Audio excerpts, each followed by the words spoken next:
Y Ahías, hijo de Ahitob, hermano de Icabod, hijo de Fines, hijo de Elí, sacerdote de Jehová en Silo, llevaba el éfod, y no sabía el pueblo que Jonatán se hubiese ido.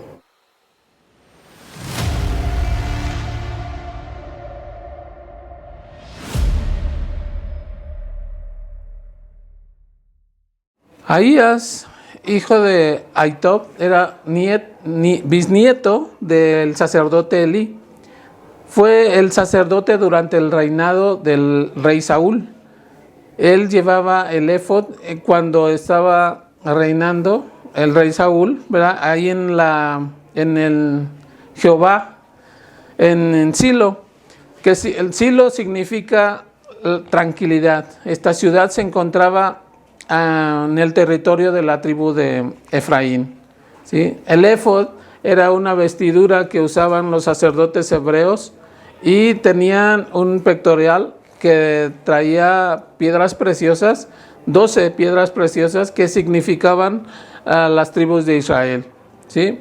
Pero aquí en el relato que tenemos de la Escritura está narrándose la historia de cuando Israel estaba peleando con los filisteos y de repente, abruptamente, así se mete este versículo que nos habla de Ahías, el sacerdote que estaba llevando el éfod en el reinado de Saúl.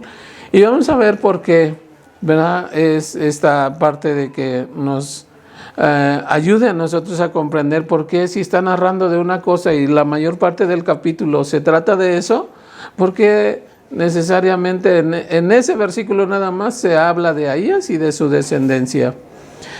Vamos a ver entonces algunas características de por qué el sacerdote Ahías estaba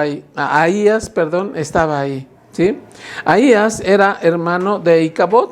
Su madre lo dio a luz cuando el arca del pacto fue capturada o robada por los filisteos y su mamá murió en el parto y él quedó vivo. Ahora, también venía del linaje de Fines, que Fines fue también un sacerdote, pero fue de los peores que tuvo el pueblo de Israel, porque fornicaba con mujeres y le pedía a los que estaban preparando para el sacrificio carne de lo mejor para él, cuando eso estaba destinado para el Señor. Y también venía del linaje del sacerdote Elí, ¿sí? Aquel sumo sacerdote que estaba a cargo, ¿verdad?, del tabernáculo en el tiempo de Samuel. Este sacerdote recibió a ese niño que llevó Ana, ¿verdad?, a Samuel, y que después fue el gran profeta Samuel. Él fue también parte de ese linaje de Ahías, ¿sí? El sacerdote Elí sabemos que murió, ¿verdad?, cuando recibió la noticia de que el arca del pacto había sido capturada por los filisteos. Entonces, con este antepasado, ¿verdad?, que tenía Ahías, nosotros pudiéramos pensar que no tenía muchas posibilidades de que él hubiera llegado a ejercer el sacerdocio en el reinado de Saúl. Era un privilegio llegar ante las instancias, los primeros niveles de gobierno que tenía el rey, ¿verdad?, y estar ahí presente, y más siendo ejerciendo el sacerdocio, ¿verdad?, que Dios le daba. Pero aquí la enseñanza es de que en este relato vemos que el trato de Dios con las personas, ¿sí? Aún y cuando Ahías, todos sus antepasados habían tenido antecedentes malos, ¿verdad?, como nosotros conocemos de los antecedentes penales actualmente, ¿verdad? En él, ¿verdad?, conocemos del antecedente de sus antepasados, y Dios no siguió por eso. Dios no te condena por la vida de tus antepasados, ¿verdad?, aunque ellos hayan tenido errores. Ahora Dios tiene un trato diferente para con los que le buscamos, ¿sí? Cada persona inicia una generación, ¿sí? Y por eso Dios tiene un trato con nuestros ancestros, pero no nos trata a nosotros conforme a los errores de ellos, ¿sí? Cada generación y nosotros vamos a dar cuenta de lo que hagamos delante de Dios. Dice la Escritura, conforme a las obras, sean buenas o sean malas, nosotros vamos a dar cuenta. Ahora, Dios tiene un trato diferente con los que le buscamos, ¿sí? Y cada persona que inicia este trato con Dios, ¿verdad? Nosotros podemos acercarnos a Él ahora con esa confianza, ¿sí? El mismo Señor Jesucristo nos extiende la invitación en Apocalipsis 3:20, cuando nos dice que he aquí yo estoy a la puerta y llamo. Si alguno oye mi voz, entraré a Él y cenaré con Él y Él conmigo, ¿sí? Nos hace la invitación. Y en Juan 3:16 nos dice que si nosotros le recibimos, ¿verdad? Y recibimos ese amor de parte de Dios, que nosotros vamos a poder estar delante de Él.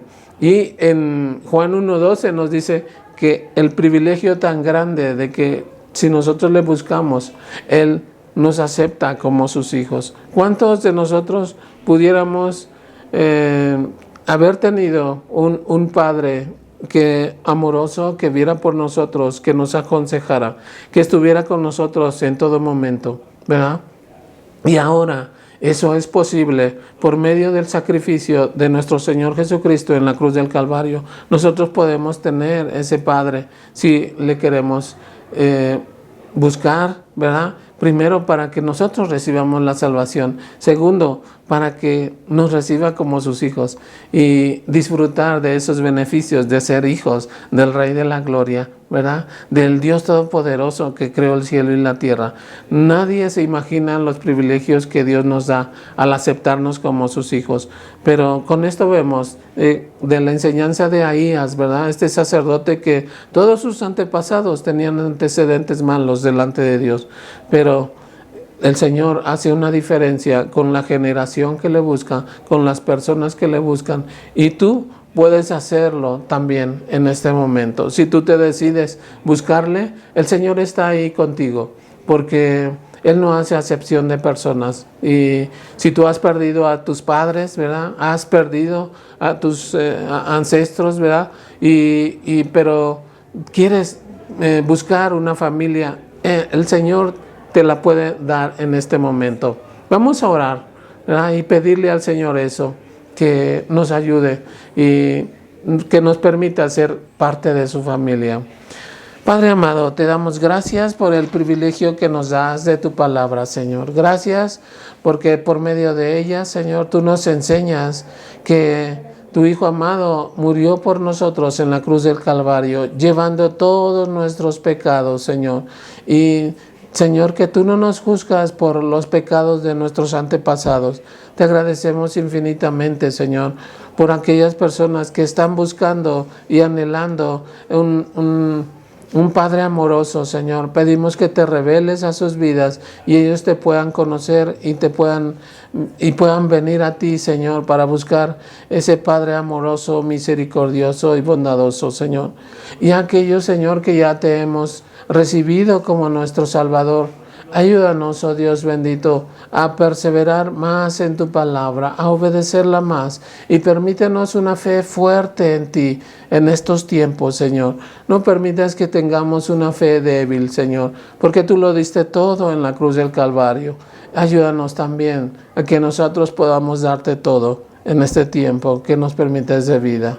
En el nombre poderoso de tu Hijo amado, Cristo Jesús, te lo pedimos. Amén y amén. Dios les bendiga.